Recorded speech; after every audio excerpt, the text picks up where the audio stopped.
Look at every corner of the world, from America to Europe, from Asia to Africa. The same shadow hangs over every nation: debt. And this shadow grows larger with each passing year.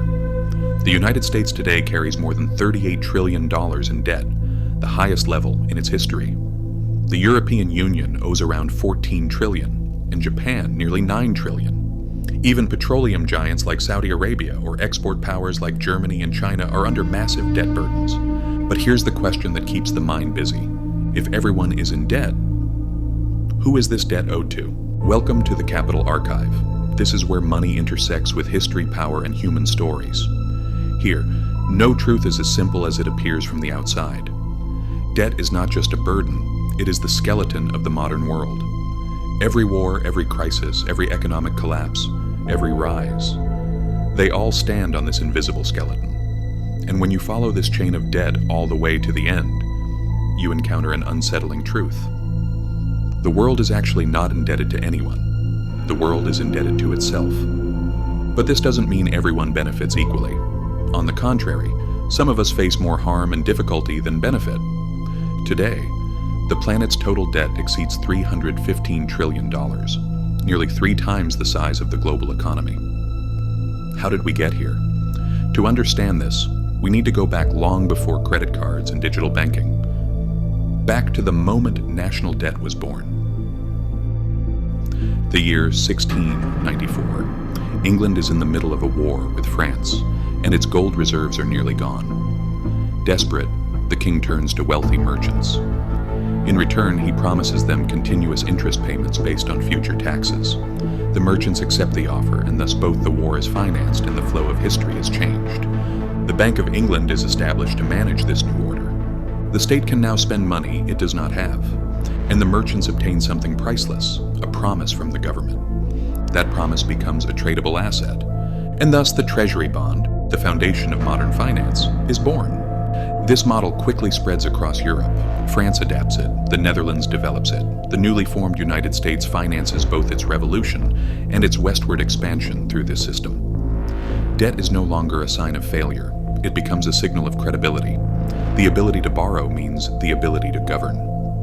Once, empires waged wars and conquered lands for gold. Now, they issue bonds for interest. The battlefield has been replaced by balance sheets. Fast forward 3 centuries. Debt has become the world's largest export. The US owes $38 trillion, Japan $9 trillion, and global debt grows by $1 trillion every 100 days. Every country is in debt. Every bank lends. Every citizen, through taxes and savings, is both indebted and a creditor. So who sits behind this shadow? The US example. A country acting like the world's central bank.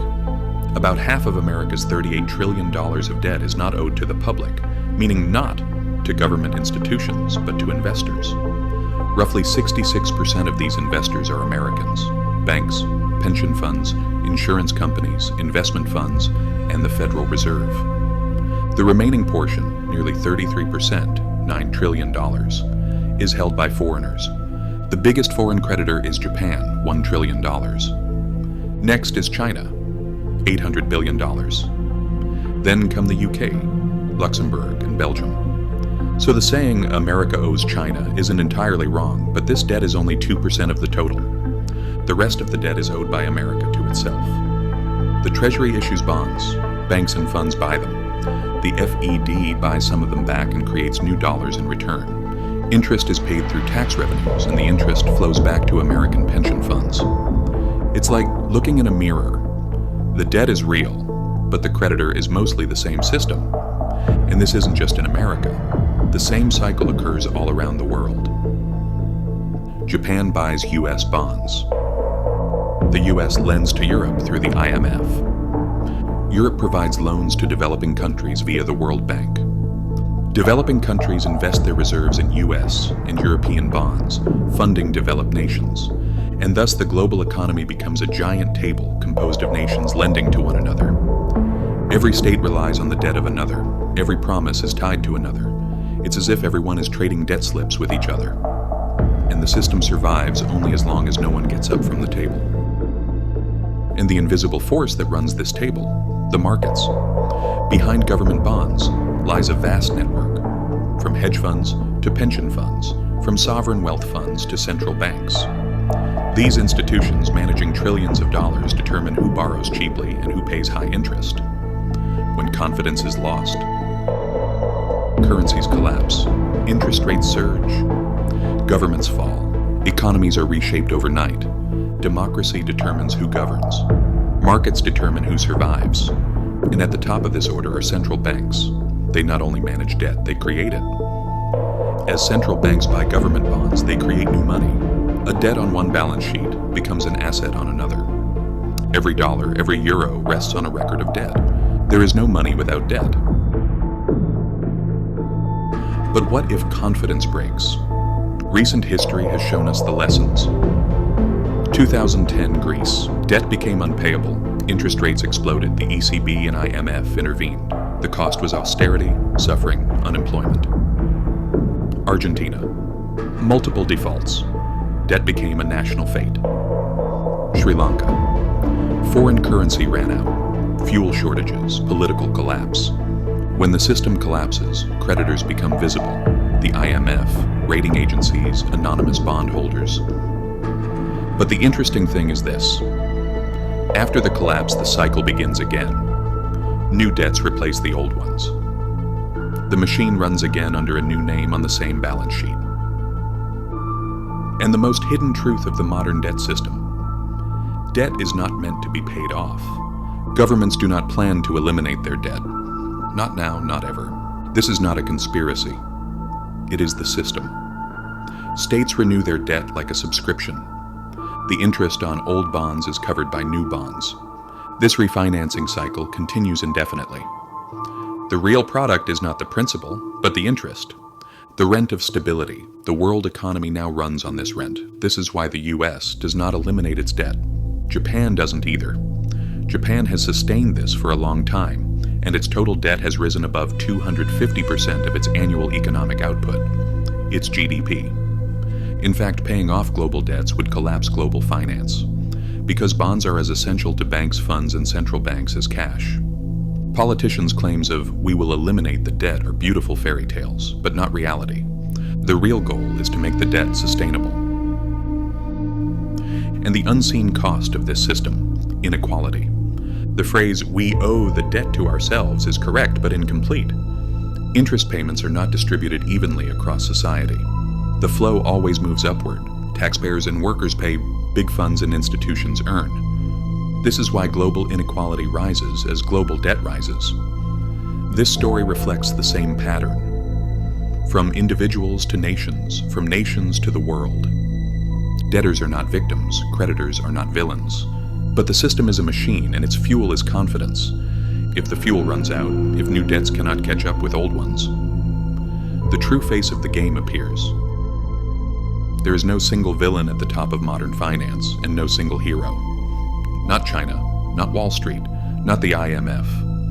All of them. And us. The system turned debt into money. Governments produce it, banks multiply it, investors sell it, and citizens become dependent on it. Debt used to be bondage. Now it is balance. But if that balance breaks, everyone remembers the truth. Debt is nothing more than a promise that cannot be held forever. Today, what we told was not only the history of debt, it was the story of how humanity navigates a system it created. Debt financed wars, upheld empires, collapsed economies, and gave birth to new ones. But through all this chaos, one thing remained unchanged. At the center of the system is always the human being. Remember, debt is not an outcome, it is a tool. Power is not a privilege, it is a responsibility. And history is not written only in the past. It reshapes with every decision we make. Today the world may seem complex, chaotic, and sometimes unjust. But don't let that scare you, because understanding chaos is the first step to controlling it. Those who hold power, those who run the system, those who move trillions of dollars, they were once people just like you, curious about the truth. What set them apart was simply this: they never stopped asking questions. So never lose the question in your mind. What's behind this? Everything has a visible face and a real face. Those who can see the real face are the ones who change the future. What you learned today wasn't meant to scare you, but to empower you. Because understanding finance isn't just understanding money, it's understanding the world. And the world makes way for those who dare to understand. Take control of your own story. Move forward with knowledge, awareness, and intellect. Wealth doesn't always come from money. Sometimes it's just the right perspective. This journey is only beginning. I will only open the windows for you. Looking toward the light will be your choice. Thank you for being here. And remember, history is the oldest way to see the future.